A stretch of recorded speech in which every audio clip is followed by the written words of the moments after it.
ایک گھنے جنگل میں ایک بہت بڑا بلوط کا درخت تھا۔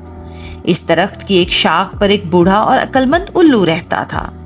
یہ الو بہت ہی دانا اور سمجھدار تھا، کیونکہ اس نے اپنی زندگی میں بہت کچھ دیکھا اور سیکھا تھا۔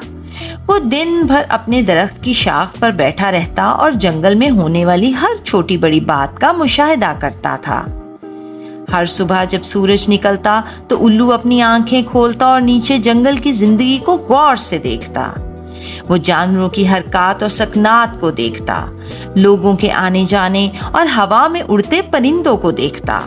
الو بہت کم بولتا تھا، وہ ہر چیز کو دیکھتا اور ہر آواز کو سنتا تھا۔ ایک دن الو نے دو جانوروں کو آپس میں جھگڑتے دیکھا۔ وہ جانور کسی چیز پر جھگڑ رہے تھے اور ایک دوسرے کو نقصان پہنچانے کی کوشش کر رہے تھے۔ الو نے ان کی لڑائی کو دیکھا اور سوچا کہ جھگڑے کا انجام ہمیشہ نقصان دہ ہوتا ہے۔